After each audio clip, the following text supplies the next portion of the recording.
there's an odd thing going on in the WNBA. Furthermore, nobody in authority is informing the complete narrative. Clark Caitlin, the league's most attraction and most discussed rookie, and machine for selling tickets, has been strangely absent for several weeks. It's a groin injury officially. It is informally a cover-up. And no, this isn't the realm of conspiracy theories. It's challenging business math. We're willingly discussing millions of dollars. The Indiana Fever burnt you simply to keep one player is off the court. If you pay attention to the numbers, the pattern becomes too significant to overlook. This has nothing to do with player security. It's not about becoming better. Silence is key. Determined, costly, purposeful quiet. Due to resilient franchises don't abandon incomes such as this. They safeguard their stars, not conceal them. What's going on then? Behind the curtain? Why are they so desperate to stay away from that they'd prefer spend more than $20 million instead of Caitlin? Is Clark back on the ground? Continue doing this research, because in the end you won't merely comprehend the situation. You will see why the Fever are putting their financial future at risk to maintain.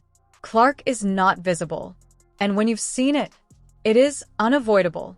Just let's get one straight. Caitlin Clark is more than simply an amateur, a walking economy. She is. As she enters the court, the figures take off. The cost of tickets, attendance, everything jumps, including merch sales.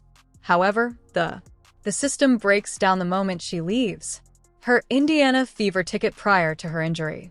The average cost per seat was $127. The instant she was no longer in the lineup, the identical tickets became $74. That isn't a plunge. That is a 42% decline. Additionally, it worsens. In 13 games without her, half of the game has been played by the Fever. Vacant venues. Clark's presence hits 17,500 without her. That amounts to more than $1.5 million in losses only from ticket sales for the home game. Include up every game she hasn't seen, and a direct income hit is what you're looking at, of about $20 million. Furthermore, we're not even discussing parking, food, merchandise, or sponsor funds. That's all a waste as well. Not a team in the WNBA, not in the $20 million is casually accepted by any league. In losses, barring a considerably larger, is on the line. This is not a child harm. It's not about becoming more constricted or re-establishing rhythm. Those are, because of the Indiana Fever, smoke screens. Seen the figures. They are fully aware of what Clark introduces. They have operated the identical computations that we have, and they're preventing her from leaving. That isn't exercise cautious. Strategic damage, that is command. Consider it. As soon as an organization makes deliberate sacrifices, they are not managing to make millions per game. An injury to a player, they are overseeing a emergency, one so explosive that they would prefer risk rather than ruin their own source of income. It is becoming public. It's the company. The same as setting off the fire alarm. A stadium full of people. Noisy, obtrusive, and quite costly, but occasionally required to avert a more serious catastrophe. Thus, what's the catastrophe they're rushing to fix, to keep in check? Because, without a doubt, this is a business choice rather than a medical. The front office of the Fever isn't managing an organization like a team. Rehabilitation for athletes. They're behaving as though business in full-fledged crisis mode, extending the time frame and rotating the press, gatherings and concealing oneself behind health procedures that vary every week to week. And it gets even worse from here. Unfamiliar. The longer Clark remains outside, as the financial hole widens, it's more than just poor management. That's a thoughtful sacrifice. One that solely makes sense if their safeguarding is far more detrimental than the financial gain they're losing. So what precisely are? For what are they purchasing time? The response begins to become more apparent when you examine what altered and who vanished shortly before all of this started. Let's dissect the chronology, as this is where the plot begins to unravel. Prior to the Caitlin Clark took hits during the season, hit the court despite being banged up, without holding back. No lengthy ramp-up, no observation times, without weeks of practice. After being cleared, she played right away. The company didn't blink. However, all of a sudden they've turned, becoming perfectionists in medicine. She now need rhythm. She's gaining power. We're exercising caution. Additionally, it would be reasonable if her scans demonstrated a serious attitude, yet they didn't. As stated by Holly Rowe of ESPN, experts discovered no further damage in her most recent assessments. Not at all. So why the change in tone? Why the abrupt fixation on procedures? Let's create. This is even more obvious. Clark was flung back earlier in the season into the starting lineup without any preparation. Now, even though scans are clean, they are claiming that she need weeks of before you go back practice. That isn't. Be careful. It's convenient that way.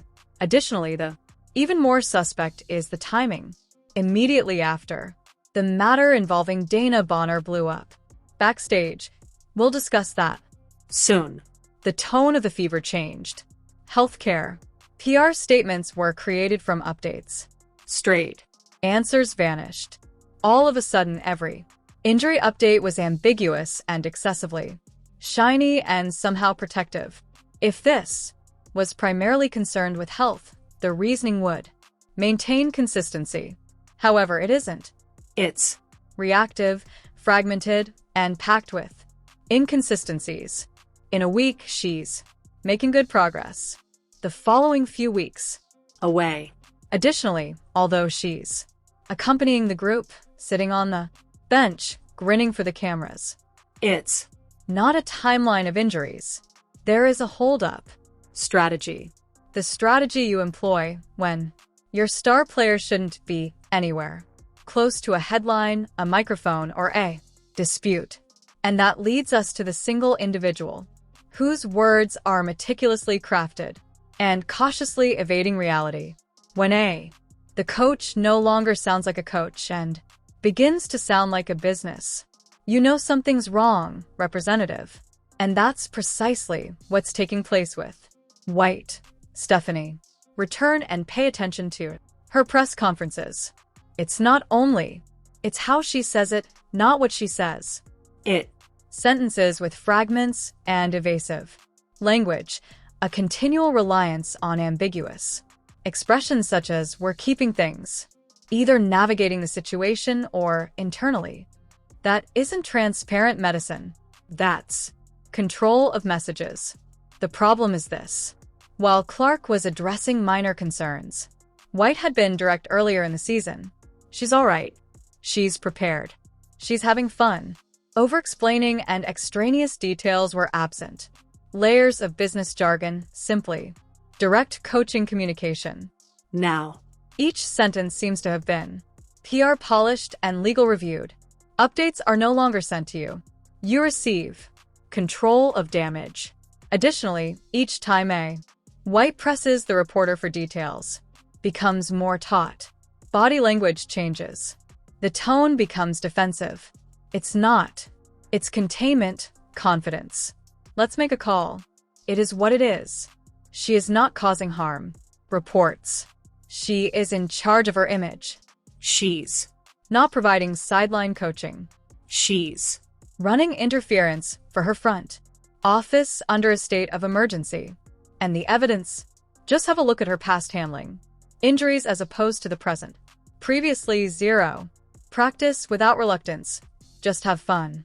Now, prolonged rhythm development. Time frames spanning several weeks. Arbitrary procedures that resemble delaying more strategies as opposed to recuperation measures.